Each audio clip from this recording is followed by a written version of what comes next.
कितनी विचित्र शीत है। क्या आपको भी इसका आभास हो रहा है महारानी? मुझे पता है तू पंछी है, वायु शीत है या उष्ण, इसका अनुभव करने का अभ्यास है तुझे।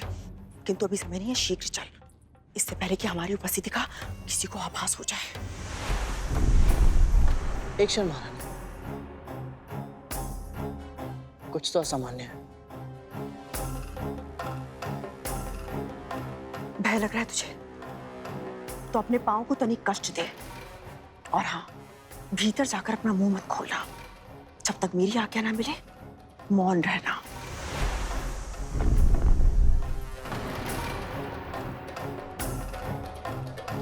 क्या हुआ?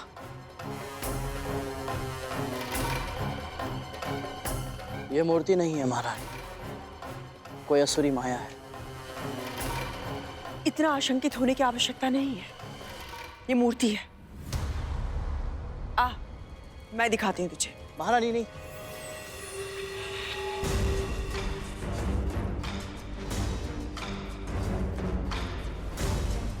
महारानी रुकिए।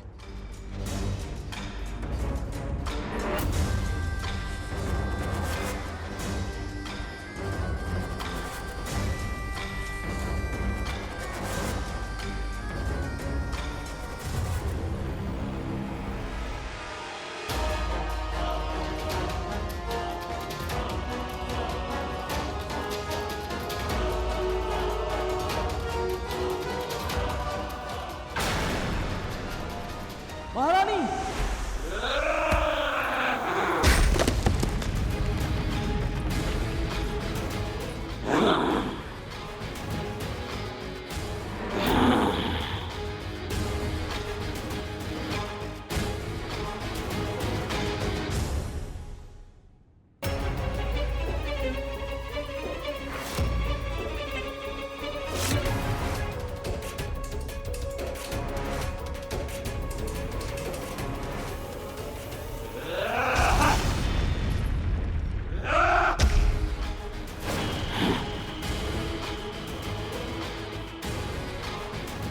जिसके प्रहार से महाबलीपुरम की भूमि भी फट गई, उस भीषण असुर का वार ऐसे सह गया ये, जैसे किसी ने फूल मारा हो।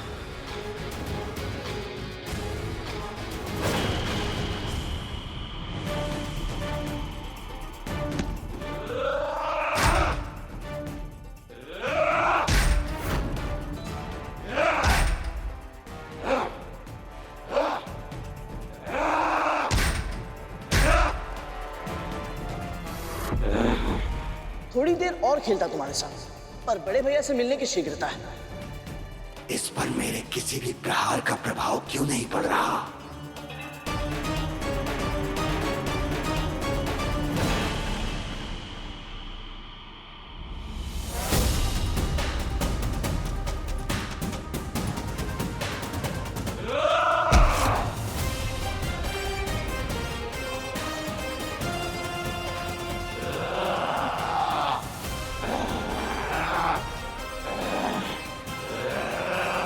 मेरी विमाता पर प्रहार करने का तो साहस दोबारा मत करना।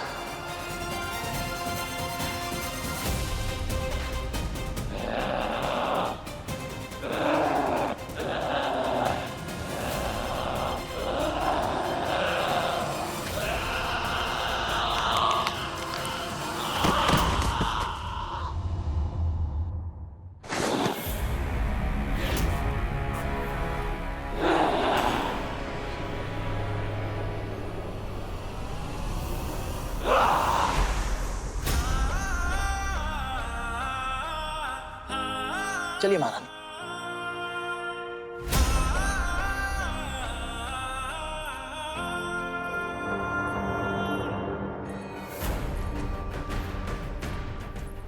करुण ने द्वारकाक्ष को पराजित कर दिया।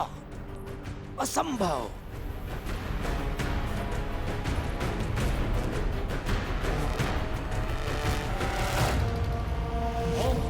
सोमनाथस्य श्रीशिले मल्लिकार्जुनम उज्जैन्यां महाकालम ओंकारम मल्लेश्वरम परल्यां वैद्यनाथं च डाकिन्यं भीमशंकरम सेतुबंधे च रामेशं नागेशं दारुकावने वाराणस्यां तु विश्वेशं त्र्यंबकं कौमुदी तटे हिमालय तु केदारं धूस्मेशं च शिवालय। यहाँ का वातावरण मेरी कल्पना से बिल्कुल विपरीत है। आश्चर्यचकित होने की आवश्यकता नहीं है। बलि असुर अवश्य है, किंतु दूसरे असुरों से बिल्कुल भिन्न है। वो एक पवित्र आत्मा है, अत्यधिक धार्मिक है, महादेव शिव शंकर का बहुत बड़ा भक्त है। यदि महाराज धर्म के अनुसार आचरण करते हैं तो फिर उनकी प्रजा इतनी क्रूर, इतनी निर्दयी क्यों है महारानी? राजा अपनी प्रजा के हृदय पर राज करने में विश्वास रखते हैं। वो अपनी जीवन शैली दूसरों पर नहीं थोपते हैं। उनके राज में सभी अपने स्वभाव के अनुसार असुरों की तरह आचरण करने के लिए स्वतंत्र हैं। वो स्वयं भी एक संयमी जीवन जीते हैं। अद्भुत। अभी तो बड़े भैया से मिलने में और अधिक आनंद आएगा। भूलना मत, तुम उसके लिए भाई नहीं हो, शत्रु हो तुम उसके। तुमने उसकी सेना को अपना कार्य करने से रोका था।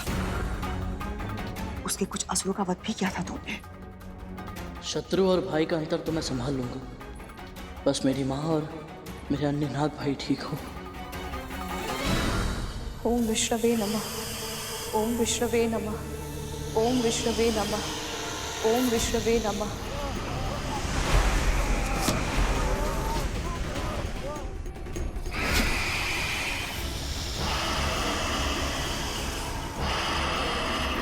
ओम विष्णवे नमः।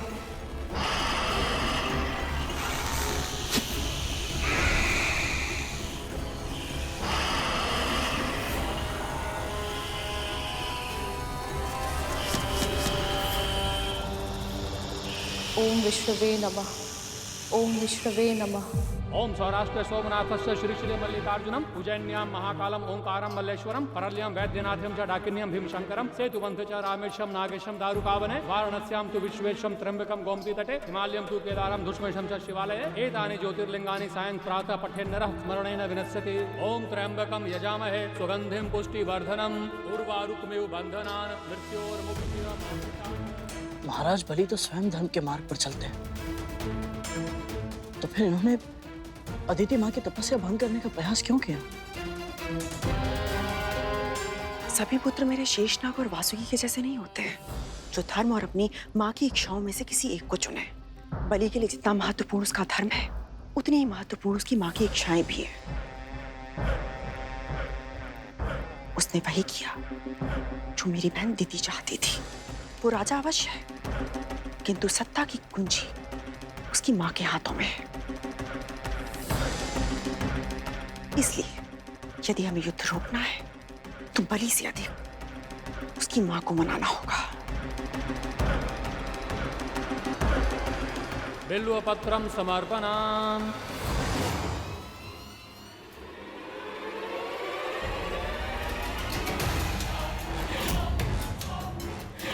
गरुड़ और कतरू यहाँ?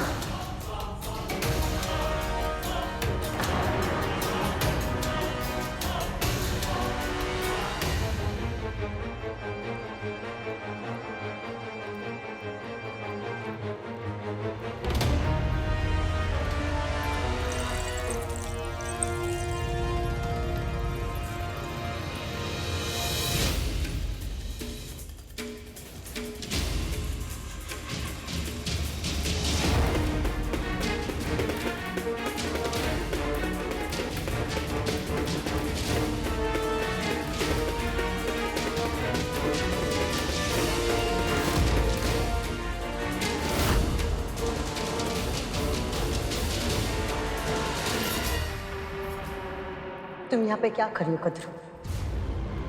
ये पक्षी ये यहाँ पे क्या कर रहा है? ये भीतर कैसे आया? किसी द्वारपाल ने रोका नहीं इसे? प्रणाम महाराज बलि। प्रणाम माता दीदी। प्रणाम माँ कद्रू।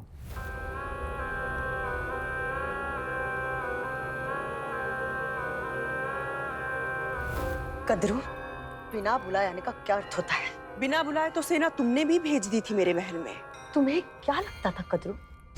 ये पक्षी ये असुरों के साथ युद्ध करेगा, उनका वध करेगा और हम इसे इसके अपराधों का दंड भी नहीं देंगे? क्षमा कीजिए राजमाता, यदि आपको दंड देना ही था तो केवल मुझे दंड देती। मेरी माँ को, विमाता को मेरे नाग भाइयों को सम्मिलित करने की आवश्यकता क्या थी? उन्हें इन सब में सम्मिलित होने की कोई आवश्यकता नहीं है। पर वो तो पहले से ही सम्मिलित हो चुके हैं। तुम्हारे पुत्र राहु ने केवल विंता को ही नहीं, मुझे भी धमकी दी थी। इसी कारण मेरे पुत्र और तुम्हारे पुत्र आपस में युद्ध कर रहे हैं।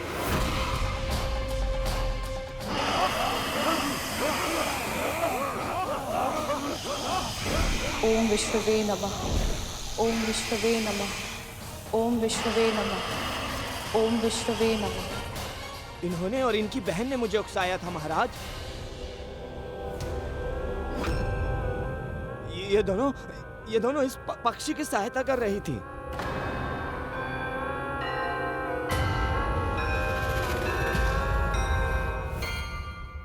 दीदी, गरुड़ के कारण असुरों का भी रक्त बह रहा और मेरे पुत्र भी चोटिल हो रहे हैं।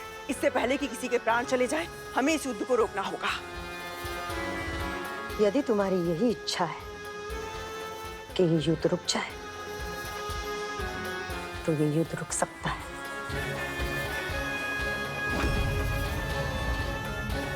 अच्छा किया तो इस पक्षी को हमारे पास लेकर आ गई। अब इसे हमें सौंप दो।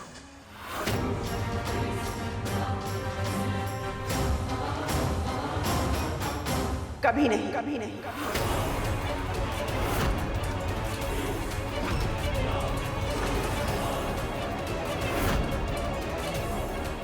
बड़ी माँ मेरी रक्षा करने का प्रयास कर रही है, पर क्यों?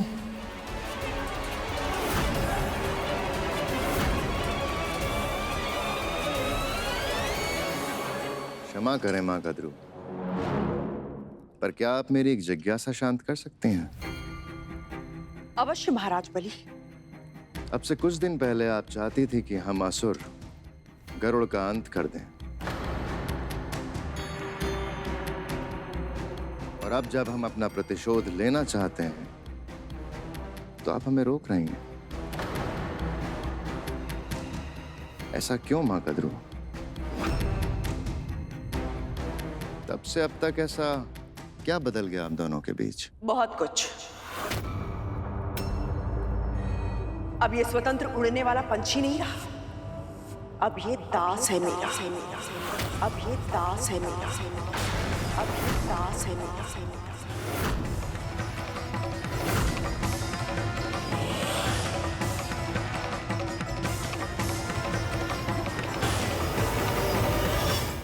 दास? ये पक्षी जिसने बड़े बड़े योद्धाओं को पराजित कर दिया, बजरंग जैसे महायोद्धा को भी खदेड़ दिया, ये दास बन गया है? और वो भी अपनी विमाता का?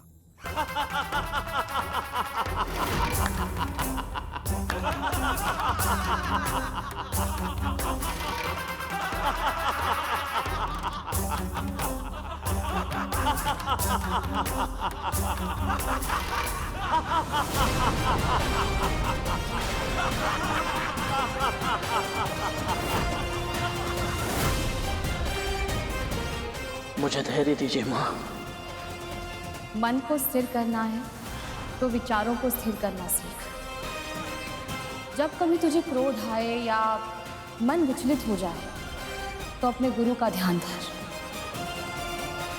उनकी वाणी, उनकी शिक्षा और उनके दिए हुए संस्कारों के बारे में सोच। ऐसा करने से तेरा आवेग शांत हो जाएगा और फिर मन अपने आप स्थिर हो जाएगा।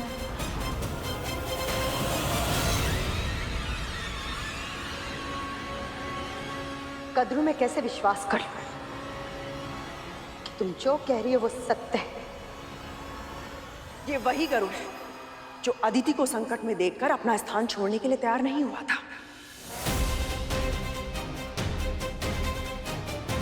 स्वयं से पूछ कर देखो, मैं जो बोल रही हूं यदि वो सत्य नहीं है तो ये अपनी मां को युद्ध स्थल में अकेला छोड़कर तुम्हारे सामने इस तरह नहीं खड़ा होता।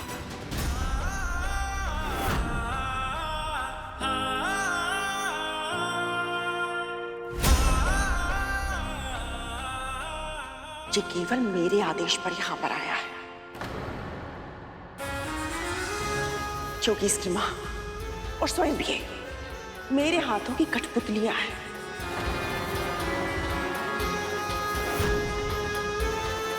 मैं जैसे चाहूं जब चाहूं इन्हें अपने संकेतों पर नचा सकती हूं। तो आप चाहती क्या है माँ कद्रू? शांति।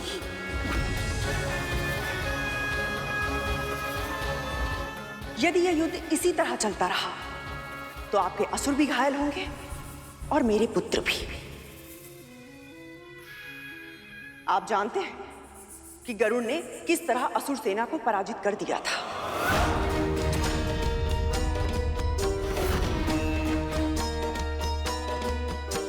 किंतु अब मेरे शक्तिशाली पुत्र भी इस युद्ध का भाग बन चुके हैं और इस युद्ध का परिणाम केवल और केवल विध्वंस लाएगा महाराज।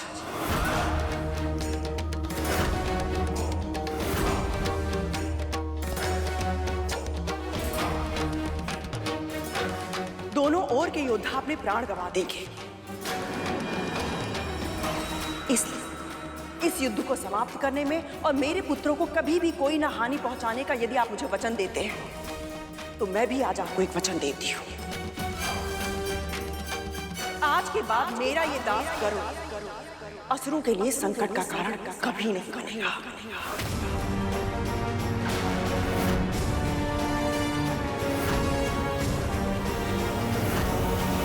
रानी, आप कैसे ये वचन दे सकते हैं?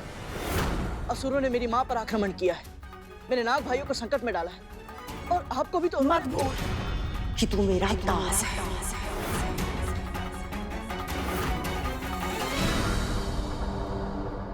और जब तक दासों को आज्ञा नहीं दी जाए वो बीच में नहीं बोलते।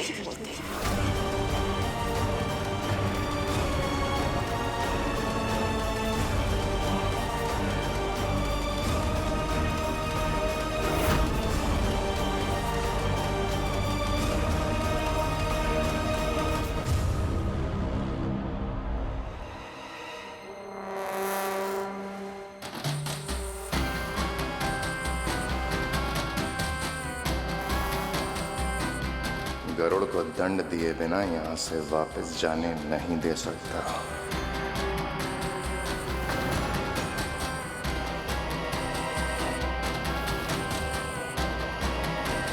तो क्या निर्णय लिया आप दोनों ने?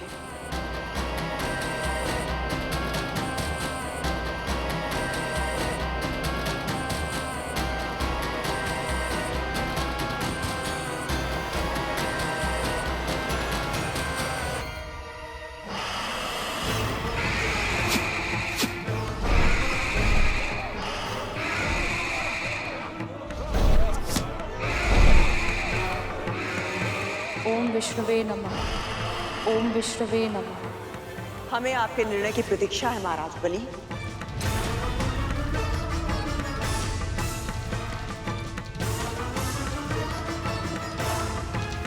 ये पक्षी तुम्हारे नियंत्रण में है तो इसका अर्थ ये नहीं कि हम इसके अपराधों को भूलकर इसे क्षमा करते हैं। इसने न केवल असुरों की सेना को चुनौती दी है बल्कि मेरे पुत्र और स्वर्ग के महाराज बलि की सत्ता को ललकारा है। इसे अवश्य दंड मिलना चाहिए।